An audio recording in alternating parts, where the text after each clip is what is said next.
Olá! Hoje a gente vai mergulhar em um dos livros mais decisivos e dramáticos do Antigo Testamento. Vamos juntos desvendar a história, o contexto e a mensagem do livro de Josué, que é basicamente a continuação épica da jornada de Israel depois da liderança de Moisés.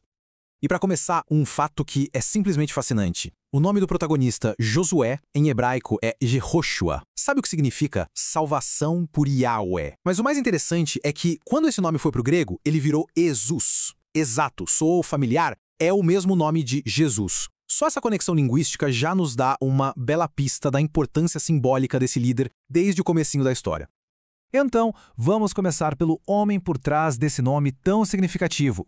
Afinal, quem era esse sucessor de Moisés? Olha só que detalhe crucial sobre ele. O nome original de Josué não era Josué, era Oséias, que significa simplesmente salvação. Foi o próprio Moisés que o renomeou, que mudou o nome dele para Josué, adicionando o nome de Deus, Yahvé, à palavra salvação.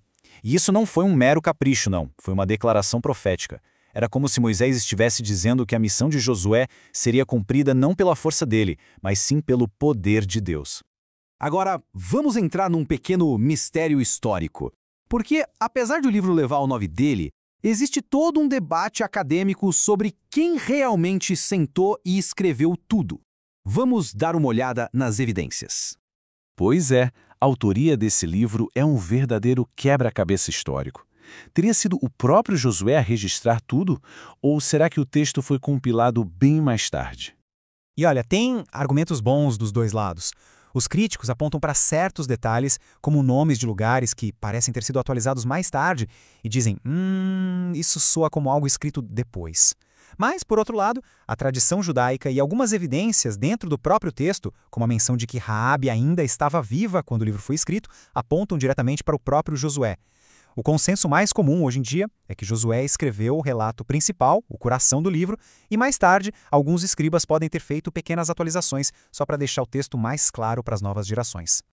Certo. Para entender a história, a gente precisa entender o cenário. A conquista de Canaã não aconteceu no vácuo, de jeito nenhum. O cenário geopolítico daquela época foi um fator, determinante. O momento foi perfeito.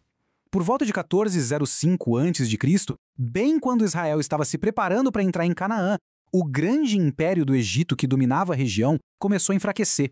Ao mesmo tempo, lá no norte, os hititas, que eram outra grande potência, estavam ocupados com outras questões. Isso criou um vácuo de poder ideal em Canaã, deixando a terra meio que vulnerável, sem a proteção de um grande império por perto. E como era essa terra? Bom, Canaã não era um império unificado. Era mais uma coxa de retalhos, sabe? Cheia de pequenos reinos e cidades-estado independentes. Seus habitantes moravam em cidades bem fortificadas, tinham tecnologia militar avançada para a época, como carros de guerra, e até conheciam a escrita. Tem uma cidade chamada Kiriat Sefer, que significa Cidade dos Livros. No entanto, as fontes da época descrevem a cultura local como estando num estado de grande degradação moral e religiosa. E como essa história toda é contada pra gente? A estrutura do livro é bem clara, quase como se fosse uma peça de teatro dividida em 3 atos. O primeiro ato é pura ação, a conquista de Canaã, cheio de campanhas militares. O segundo ato já é mais administrativo, a divisão da terra, detalhando como cada pedacinho do território foi repartido entre as tribos. E o ato final é a despedida de Josué, um momento mais reflexivo, com seus últimos discursos e a renovação da aliança do povo com Deus. E dentro dessa narrativa, o livro estabelece um tema central de uma forma muito inteligente.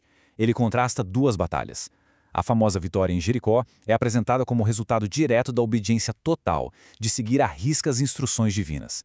Logo em seguida, vem a derrota inicial na pequena cidade de Ai, que é atribuída diretamente à desobediência de um único homem. A lição fica bem clara: o sucesso estava totalmente ligado à fidelidade. E quanto tempo tudo isso levou? Com base no relato de Caleb, um dos espiões originais, dá pra gente estimar que as principais campanhas militares que são narradas no livro levaram mais ou menos uns 7 anos para serem concluídas. Finalmente, vamos destilar a mensagem principal disso tudo. Além da crônica das batalhas e da divisão de terras, o que o livro de Josué realmente quer nos ensinar? Olha, se um único versículo pudesse resumir o livro inteiro, seria este aqui. Josué 21:45 declara que nenhuma das promessas de Deus a Israel falhou. tudo se cumpriu. Esse é o coração da teologia do livro, a absoluta e inabalável fidelidade de Deus. Então, que grandes ideias o livro nos deixa! A gente vê, repetidamente, a fidelidade de Deus em cumprir o que promete.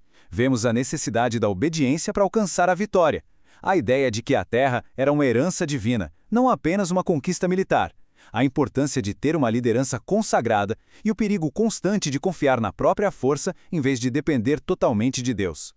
Isso tudo nos deixa com uma pergunta para refletir. O livro de Josué é só isso? Uma crônica de conquista militar? Um registro histórico de uma tomada de terra? Ou será que, na sua essência, ele é um manual profundo sobre a natureza da fé e sobre a importância vital da fidelidade a Deus para poder herdar suas promessas? A resposta para essa pergunta talvez defina o jeito como se lê não só este livro, mas toda a jornada que ele representa.